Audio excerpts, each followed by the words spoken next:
Для тех, кто не хочет нас потерять из виду, в описании под видео я разместил ссылки на наши каналы в Дзен и Руту. Заходите, подписывайтесь.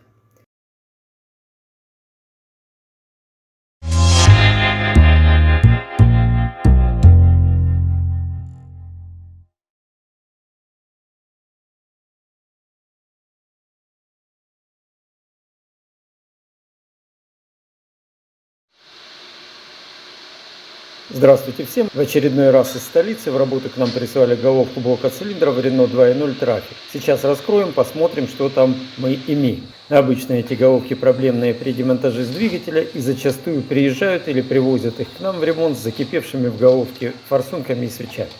Там фишка такая: чтобы открутить головку с блока, естественно, сперва нужно снять клапанную крышку, чтобы добраться до болтов. А снять ее можно предварительно лишь тогда, когда демонтировал форсунки.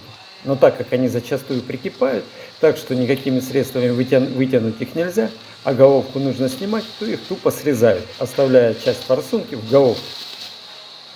Ну так и есть, в головке торчит остаток всего лишь, правда, одной форсунки, хотя бывает, как правило, гораздо больше, 2, 3, а то и все 4. В отверстиях шахт других форсунок зачем-то заткнули куски тряпок. Ну да ладно, мы их выкинем. Обмыть свою ГБЦ хотя бы элементарно клиент не удосужился, и такое отношение порой удивляет. Из головки на пол и на верстак стекает эта вся жижа, масло и грязь.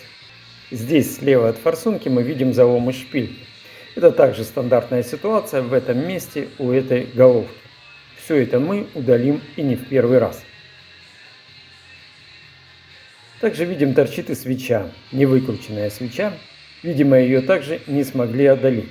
Но хорошо, что вовремя остановились и не сломали ее вовсе, потому что в этом случае нам будет все-таки проще ее удалить. Конечно, первым делом обмою головку в мойке. Прыскаю химию и слегка потру щеточкой. Более конкретно очищать головку с использованием механических средств я буду, конечно же, позже. Ну вот теперь другое дело.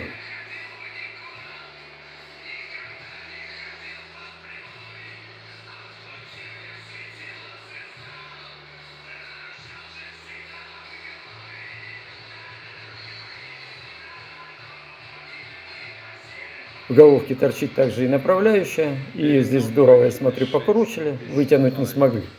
Хотя обычно она извлекается, достаточно легко извлекается одними обычными плоскогубцами. Однако, судя по всему, здесь этот номер с плоскогубцами не пройдет. Конечно же, мы ее извлечем в первую очередь. А вот и носик свечи торчит.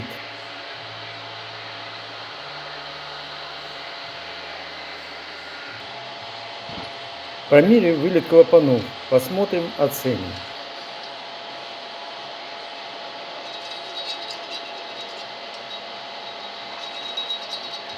Вылет составил 27,8, 28,0. 27,8 на впуске и где-то около 28 на выпуске.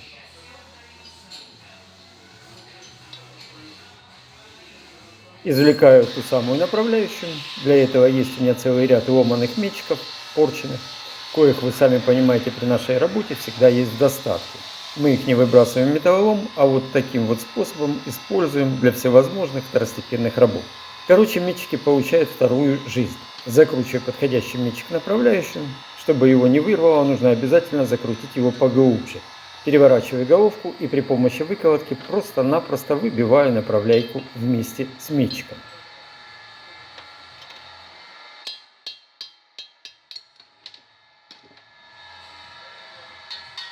Теперь стандартно пронумерую клапаны. В этой головке клапаны впускные и выпускные идут не вдоль головки, а перпендикулярно рядками. Соответственно, так и нумерую. Теперь рассухарю головку и продефектую остальные показатели. Переворачиваю головку и беру в руки наш незаменимый струбцинный рассухариватель. И с его помощью и при помощи магнитика для извлечения сухарей приступаю к разборке.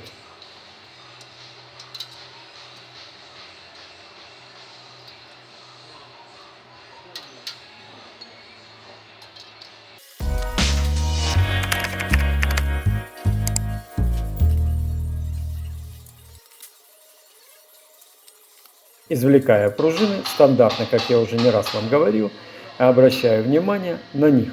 Отличаются ли впускные пружины от выпускных по размерам, навивке, в общем, по геометрическим параметрам. Потому что в половине случаев пружины идут разные на впуске и выпуске. В данном случае пружины стоят одинаково. По ходу извлечения клапанов попробую тактильно оценить износ втулок. Должен сказать, что даже на сальниках и на масле во втулке выпускные втулки такие разбиты. На впуске вроде бы еще хороши, но я обязательно это проверю позднее.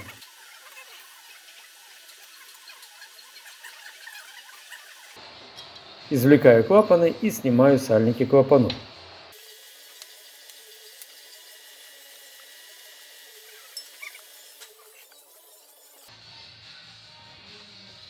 В этой головке сальники всегда сидят так намертво. У втулки существенный паз под сальником, и поэтому приходится приложить очень много и немало усилий для того, чтобы их демонтировать.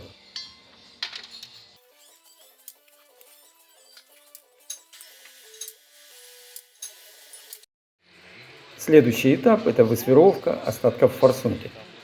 Я уже неоднократно показывал, как мы это делаем. Делаем мы это на координатно-расточном станке. Работа нудная и не быстрая.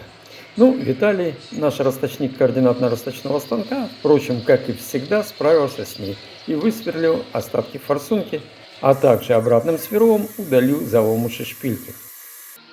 Стружки Виталий, конечно же, нарезал добряче. Теперь можно попытаться извлечь закисшую свечу из головки самым простым способом, стандартным, которым мы используем на 90%. И на 90% этот способ выручает.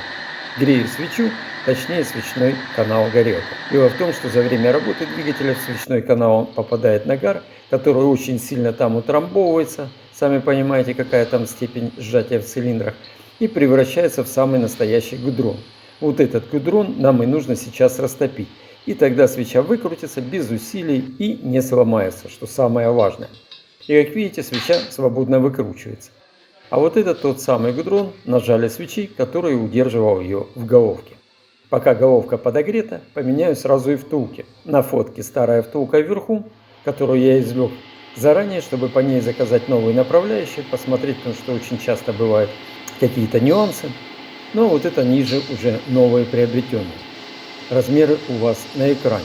По наружному диаметру втулка больше на 0,02, но это так и должно быть. Все остальные размеры идентичны, только на новой втулке больше будет фаска. Но это никоим образом, как вы понимаете, не отобразится на работе клапанов. Выколоткой удаляю выпускные втулки, которые, как я и говорил, оказались разбиты. Впускные же втулки я позднее промерил нутромером, их оставлю. Износ у них вообще минимальный. Новые запрессовал по своим местам. К сожалению, камера отключилась, и этот момент остался за кадром. Но я все делал как и раньше, и как я вам уже неоднократно, сотни раз это показывал и рассказывал. Есть, конечно же, отдельное видео на эту тему. Кому интересно, посмотрите его в видео у нас на канале. После остывания головки обязательно калибрую втулки развертками.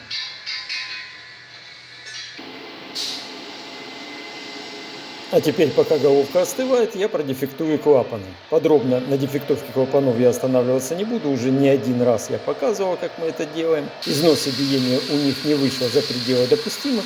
Естественно, что в процессе работы я их почистил от нагара и пошлифовал фаску тарелки клапана. То есть подготовил для притирки. Правлю, подрезаю седла на станке Комика СВ. Правлю профильным резцом сразу с 3 фасками. После подрезки обязательно притру клапана к седлам, тем самым я проверю свою работу. Это действие, как я уже не раз говорил, не отнимает много времени, но и по результату притирки можно выявить все возможные недостатки правки седел. А такое, как правило, на одном седле в 16-клапанной головке встречается уж точно. Притираю притирочной пастой на водной основе, которая затем легко вымывается без следа в моечной машине.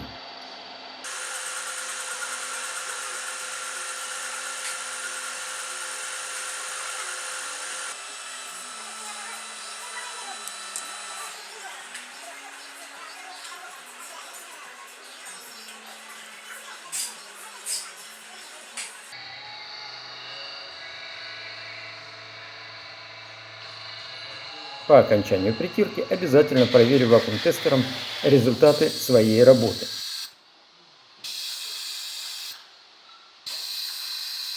Как видите, все в идеальном состоянии.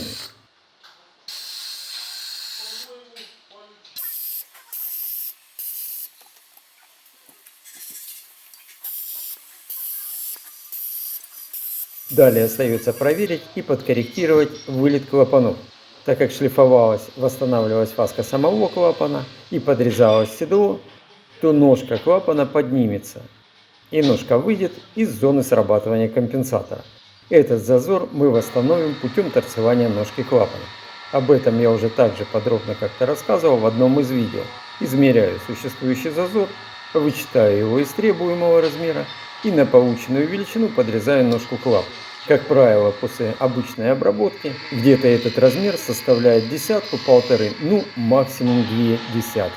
Затем ставлю клапан на место и контролирую вылет клапана. Если все нормально, я его оставляю, а если же, конечно же, еще нужно подторцевать, то, понятно, корректирую дальше. Перед фрезеровкой поверхности и окончательной сборкой обязательно почищу шахты форсунок.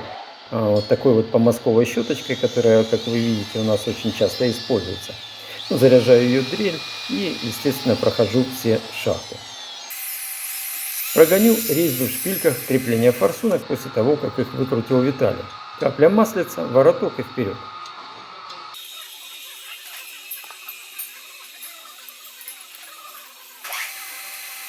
Ну а далее заключительный этап, конечно же, фрезеровка поверхности. На поверхности ставим клеймо, чтобы было видно и мотористу было понятно, и в последующие возможные ремонты. Как видим, снято было с головки 1,5 десятки.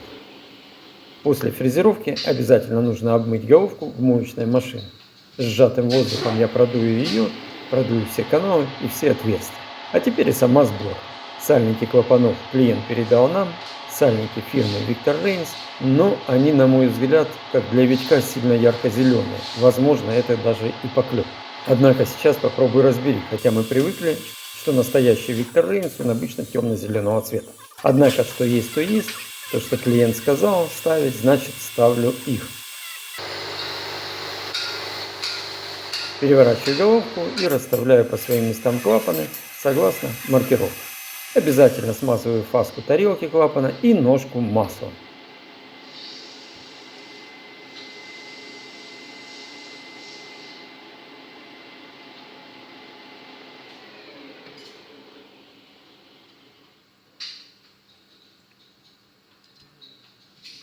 Расставляю по своим местам пружины.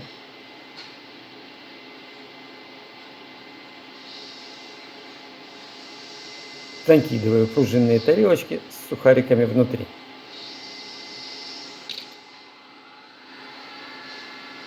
Засухариваю клапаны и обязательно обстучу ножки клапанов, чтобы сухарики стали на своих местах.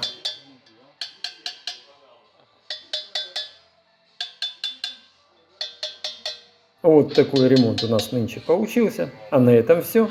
Оставляйте комментарии, задавайте вопросы, постараюсь ответить. Кидайте помощь через донат или через карты. И без аварийных вам поездок.